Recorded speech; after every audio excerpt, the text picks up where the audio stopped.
Hi ladies, it's Michelle. So I just got back from my RE appointment and it went pretty well. I'm in a little bit of shock, so I'll just start from the beginning. So my husband had the day off today, so he went with me and went to the office. Didn't have to wait very long at all. They brought me back within like 5 minutes of getting there, which was really nice.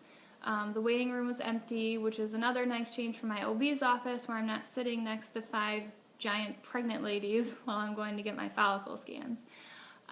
So they brought us back, and the resident that was working with the RE today came in and kind of got, my health history for him, and, just asked us a ton of questions about what's been going on for the last 14 months and, if anything had resulted in a pregnancy or, just all that kind of stuff. So then he came in and sat down and talked with us for a pretty long time, which I thought was really nice. He went over everything about, the Clomid that I'm taking, what it's doing to my body, and the number of cycles that they recommend, and all of that good stuff. So he said he would definitely try another month or 2 months if I wanted to of Clomid, like I have been doing, unmonitored, and just see if it works for us. But he said if that doesn't work, he doesn't think I should move on to Femera or anything like that. He wants to take my brain out of the equation, he said. So not relying on your pituitary gland and everything to, push that follicle stimulating hormone to make that happen. And he said the side effects of those medications and everything, making you moody and tired and headaches and, hot flashes and all that stuff. Then the stuff that it does to your lining, like increasing the doses to try to get more follicles out of you, he said just isn't a good idea after so many months of being on it. So if those 2 months, 1 or 2 months, whatever we decide doesn't work, he wants to go to injectables straight away, which blew me away. I swear my jaw was on the table in that conference room. I just was not expecting to hear it. I kind of thought that was something, farther down the road that they like to try. I was expecting to hear Femera and IUI. That's what I was expecting. But, he had my husband's semen analysis in front of him, which we had never actually heard the numbers, the actual count and motility and morphology and everything. And his semen analysis was great. He had 75% motility, 0 problems with morphology, his count was great, everything about it was good. And he said, I see absolutely no reason to do an IUI, which I know made my husband feel so good, because that was one of his fears. He did not want to do IUI, he wanted to have this baby, organically, is what, he likes to say. He wanted it to be, the two of us making the baby, the way God intended. But, I differed from him on that, thinking, an IUI or IVF or anything is still us making a baby together. But anyways, that was a big piece of the puzzle for him, that he wanted to remain natural. So, yeah, he said he's going to go straight to injectables, doing follow-stim, and then HCG trigger shots. And at the very beginning, before I start the injectables, I'm going to have to do a cycle of birth control to kind of bring my body back to baseline, he said. And it also helps reduce multiples rates, he said, by shrinking the follicles that were in there, making everything normalized, and just letting the follow-stim do its job.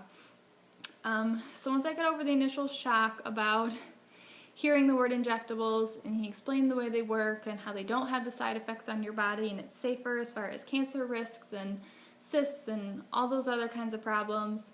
I did ask him about the hyperstimulation, because, the follow-stim is meant to hyperstimulate you, but what I was asking him about was severe hyperstimulation, how often that occurs, where you're big and bloated and hospitalized and miserable.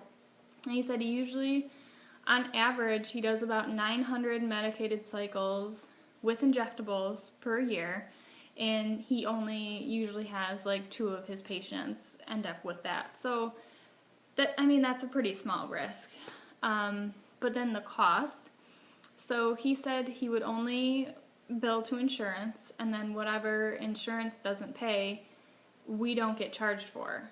So we would just be responsible for our cost of medication, which is huge. Like, I don't know many people who are seeing an RE that happens. I hear a lot of women on here talking about, their REs and the balances that they owe to them and et cetera, but it sounds like our doctor's office visits and the ultrasounds, like, all of that's going to be taken care of, and we're just going to be responsible for the injectables. So that was kind of a relief. And, he just talked some more to us about it, and then his nurse came in and just went over everything he said again, just, I think, to make sure. There was a lot of information to take in, that we, understood where he was, what he wanted to do. He did not want to do an HSG on me. He said he didn't think that was necessary. He doesn't see a reason that I would have a problem with a patency in my tubes, which I was pretty surprised by, but I guess I have to trust him. He's been doing this for a really long time. And then the nurse also said that he told her that if we wanted to go ahead with the birth control cycle with injectables to follow, like right now, that he would do that. But I don't think we're going to do that. I think we're going to try another month, maybe 2 months of Clomid, and then if those fail, then we're going to move on to the injectables. So he did tell us he likes to get at least 3 or 4 follicles out of each injectable cycle with a trigger, and then timed intercourse, because their semen analysis was so good. Which terrified my husband. I knew as soon as the doctor said 3 or 4 follicles that he was going to try to run out of the room. I just knew it. But he remained pretty calm, and he has a huge fear of having, a child with disabilities or problems, low birth weight, like premature babies. Like, he's just terrified of not having a healthy baby. But he told us the twins rate is about 25%. And anything multiples higher than twins from having 3 or 4 follies was only 1 to 2%. And he said if you make more than 3 to 4, he's like, we stop the follistim, and you just consider that a rest cycle. We don't want to completely hyperstimulate you too far to where you're running the risk of like being an octomom. He's like, we don't do that to our patients. So that made me feel pretty good. My husband had the opportunity to ask a ton of questions. He asked the doctor if I was fixed, like I was telling you guys before, like if we just took the treatments away, if everything would be fine. And I was so glad he asked the doctor that question, because the doctor went in depth, explaining to him about why my body is the way it is, and, that they don't necessarily know the exact reason why my brain and my ovaries and my uterus are not communicating together naturally on their own, that there's nothing structurally wrong, but that it's just not happening, and that's not going to go away just because I've ovulated a few times on the Clomid.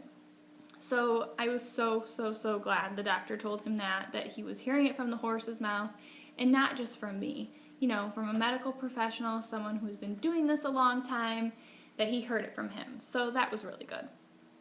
And then they were going to have a biller come in and talk to us, but the nurse, went over the costs of everything with us, and after that we just told her it wasn't necessary to have the biller come talk to us as well.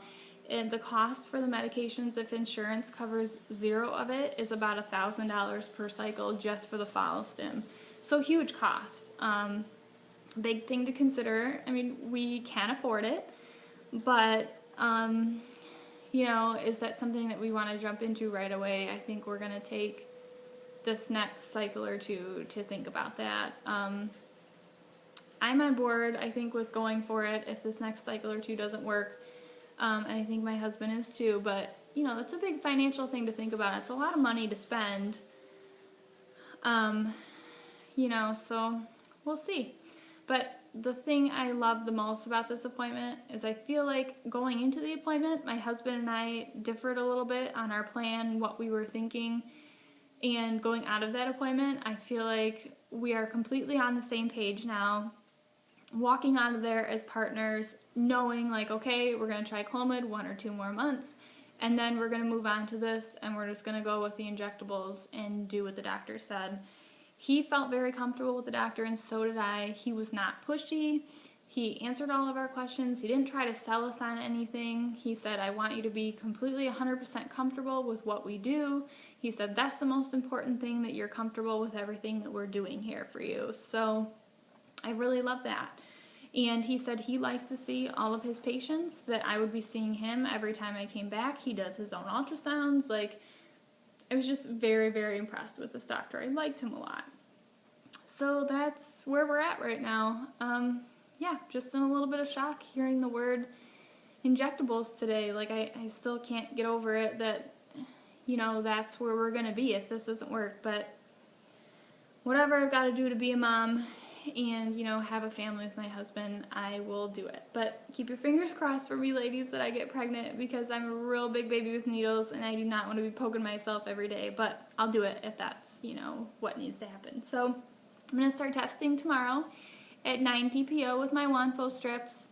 And I'll probably do a live pregnancy test around 13 or 14 DPO like I usually do. So keep your fingers crossed for me, and I'm sending lots of baby dust out there to you girls who just had your IUIs done, and I'm really hoping you get your BFPs, and I hope I get mine too. So I will talk to you girls later. Bye.